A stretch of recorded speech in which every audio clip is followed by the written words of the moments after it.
బులెటిన్లో బ్రేకింగ్ చూస్తున్నాం. కవితకు లిక్కర్ కేసులో మరో షాక్. అనంతపురం జిల్లాలో లిక్కర్ అమ్మకాలు ఏడాది కింద వరకు హోరెత్తాయి. విచ్చలవిడిగా అమ్మకాలు జరిగాయి. దీనిపై దృష్టి పెట్టిన ఎన్నికల కమిషన్ చర్యలు తీసుకుంది. దీంతో అమ్మకాలు డీలా పడ్డాయి. ఇప్పుడు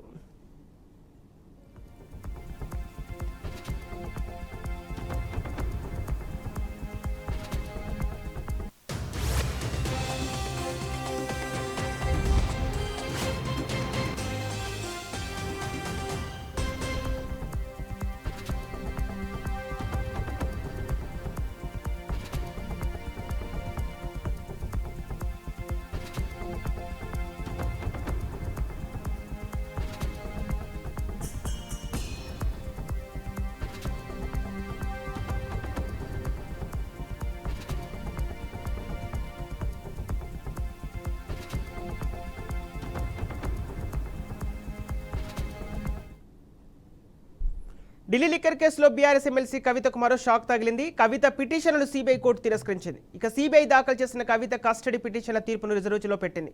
కాసేపట్లో తీర్పును వెలువరించనున్నారు. ఒకవేళ కవితను కోర్టు కస్టడీకి ఇస్తే ఆమెను సీబీఐ కార్యాలయానికి తరలిస్తారు. ఇక దీనికి సంబంధించి పూర్తి డీటెయిల్స్ మా ప్రతినిధి లిఖిత అందిస్తారు. లిఖిత, చెప్పండి, కవితకు సంబంధించిన అప్డేట్స్ ఏంటి?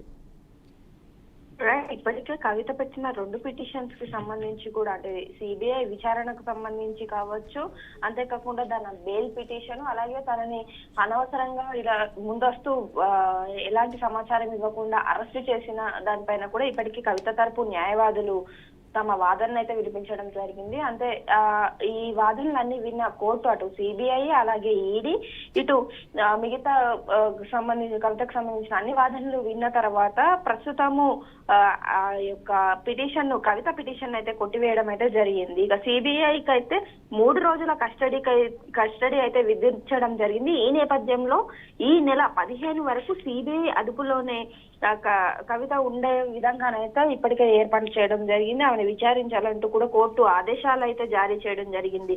ఈ ఢిల్లీ లిక్కర్ స్కామ్ కేసులో ఇప్పటికీ కవితకు సంబంధించి ఏప్రిల్ 23 వరకు జ్యుడిషియల్ కస్టడీ పొడిగించినట్లు రౌస్ ఎవెన్యూ కోర్టు ఇప్పటి వరకు తీహార్ జైల్లోనే ఉన్నారు కవిత.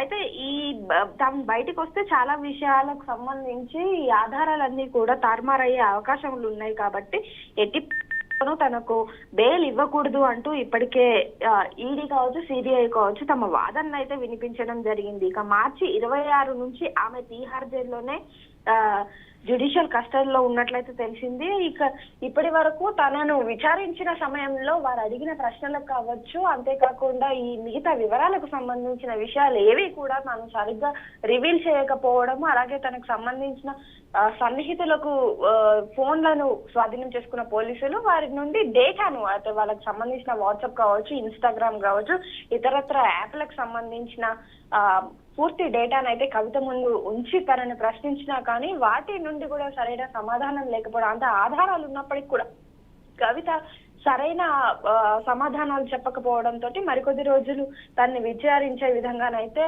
ఇప్పటికే అధికారులు అనుమతులు తీసుకున్నట్లుగా తెలుస్తోంది. ఇంకొద్ది రోజుల్లో కొంతమంది బడాబాబుల పేర్లు కూడా ఇందులో వచ్చే అవకాశం ఉంది. అందులో బీఆర్ఎస్ నేతలు, ఆప్ నేతలు కూడా ఉండే అవకాశం ఉంది. అంతేకాకుండా కొంతమంది లిక్కర్ బిజినెస్ కు సంబంధించిన వాళ్ళు, అలాగే ప్రైవేట్ బిజినెస్ కి సంబంధించిన వాళ్ళు కూడా ఉండే అవకాశం ఉందంటూ కూడా ఇప్పటికే కొన్ని వార్తలు వినిపిస్తున్నాయి. మరి అవి ఎంతవరకు వాస్తవం అనేది మాత్రం పూర్తి స్థాయిలో తెలియాల్సి ఉంది. ఓకే, కవిత ఇప్పుడు జైల్లో ఉన్న వ్యక్తిని సిబిఐ కస్టడీలోకి ఎలా తీసుకుంటుందని కవిత తరపు న్యాయవాదులు పిటిషన్ చేశారు. ఇప్పుడు దీనిపై ఎలా స్పందన ఉంది? అంటే లాస్ట్ టైం కవితకు సంబంధించిన పలు ఆధారాలను కోర్టుకు సిబిఐ ఆల్రెడీ సబ్మిట్ చేయడం జరిగింది. సో ఆ ఆధారాలను బేస్ చేసుకొని సిబిఐ విచారణ కోసము కోర్టు అనుమతులు ఇవ్వడం జరిగింది. ఆ సమయంలోనే కవితను ఈ సిబిఐ వాళ్ళు విచారించడం అయితే జరిగింది. విచారించినప్పటికీ కూడా సరైన సమాధానాలు కవిత నుండి రాబట్టకపోవడము, అంతేకాకుండా కొంతవరకు తన విషయంలో ఉన్న ఆధారాలను మాత్రము సేకరించిన సిబిఐ కోర్టు ముందు మాత్రం ఉంచినట్లయితే తెలుస్తోంది. కవిత నేరం చేసింది అనడానికి కొన్ని ఆధారాలు సిబిఐ దగ్గర కీలక అంశాలు కూడా కొన్ని ఉన్నట్లుగా తెలుస్తోంది. దీని మేరకి కోర్టు ఈ ఆదేశాలు కవితకు సంబంధించి ఇప్పటికీ కోర్టులో ఇటు తిహార్ జైల్లో ఉన్నప్పటికీ కూడా సిబిఐకి ఇవ్వడానికి గల కారణం ఎవరైతే సిబిఐ అధికారులు ఉంటారో వారు కీలకమైన ఆధారాలను కోర్టుకు సబ్మిట్ చేయడమే. అంతేకాకుండా ఇటు ఆ ఫోన్ డేటా ఏదైతే ఉందో అందులో వచ్చిన చాలా ఇన్ఫర్మేషన్, బ్యాంకు లావాదేవీలు కావచ్చు, వీళ్ళ చాట్ సంబంధించింది కావచ్చు, ఇతరత్ర వ్యాపారాలకు సంబంధించిన వివరాలు కావచ్చు, ఆ యొక్క ఫోన్ డేటాలో నిక్షిప్తమై ఉండడంతో ఈ పూర్తి స్థాయి వివరాలన్నిటిని కూడా కోర్టు ముందు ఉంచడంతో ఈ యొక్క అనుమతులు అనేటివి సిబిఐ తీసుకోవడం అయితే జరిగినట్లు తెలుస్తుంది. ఓకే కవిత, మొత్తంగా ఇప్పుడు కవితను సిబిఐ ఎప్పటి వరకు విచారించే అవకాశాలు కనిపిస్తున్నాయి?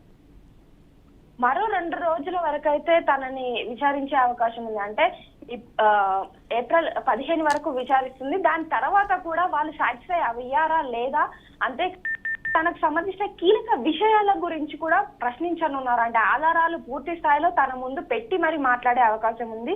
ఈసారి కవిత నోరు విప్పుతుందా లేదా అనే విషయం పైన కొంతవరకు ఆసక్తికరంగా మారినప్పటికీ కూడా తనకు ప్రస్తుతం అయితే బెయిల్ వచ్చే అవకాశం లేదంటూ కూడా ఇటు ఈడీ సిబిఐ ఇద్దరు కూడా చాలా గట్టిగా వారి గొంతును వినిపిస్తున్న పరిస్థితి అయితే కనిపిస్తుంది. Okay right, thank you Likhita.